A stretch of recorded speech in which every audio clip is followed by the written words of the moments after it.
বিসমিল্লাহির রহমানির রহিম। শুরু করছি তৃতীয় শ্রেণী গণিত অধ্যায় 10 পৃষ্ঠা 116। 2 নম্বর অঙ্ক নিচের হিসাবগুলো করি।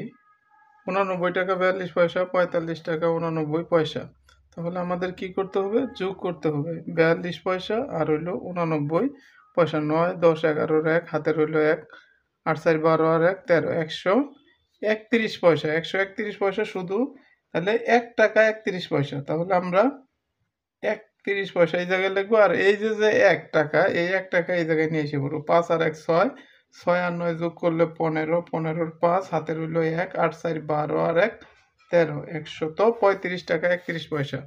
9 নম্বর অঙ্ক দেখো ওই রকমই, এই জায়গায় আছে 50 পয়সা আর নিচে আছে 75 পয়সা। যোগ করো, বিয়োগ। তাহলে দেখো 5 আছে 10 হবো, 5 হইলে হলে তো উপরে 50 পয়সা, নিচে 75 পয়সা। উপরেরটা বড়, নিচেরটা ছোট। তাহলে আমরা কি করব? 1 টাকা এ জায়গায় নিয়ে আসবো। মনে মনে কি করব? বাম পাশে 1 ধরবো। 5 আছে 10 হবো, 5 আছে 10 হবো, 5 হইলে একাই বলে এই জায়গায় 8, 8 আছে 15 হবো, 7 হইলে এই জায়গায় হবে 75 পয়সা। আর 1 যে আমরা নিয়ে আসছি, এই 1 আইসে বলে এই 2 এর জায়গায় হলো 3, 3 আছে 8 হবে, 5 হইলে 4 আছে 7 হবো, 3 হইলে 35 টাকা 75 পয়সা। 6 নম্বর অঙ্ক 200 টাকা 20 পয়সা।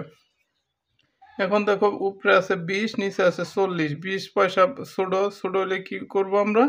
বাম পাশে মনে মনে 1 ধরবো। তাহলে 120 পয়সা। 120 পয়সা থেকে বিয়োগ করো 0। 4 আছে 12 হবে কত হইলে? 8 4 12, একাই বলে এই জায়গায় একাই মিলে হলো 0। তাহলে কত হইলো? 80 পয়সা।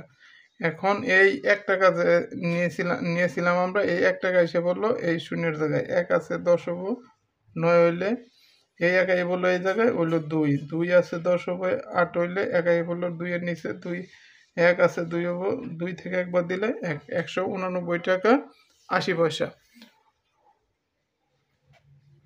এরকম আরও অঙ্ক পেতে চাইলে আমার চ্যানেলটি সাবস্ক্রাইব করে রাখবে এবং ফেসবুক পেজটি ফলো করে রাখবে। ধন্যবাদ।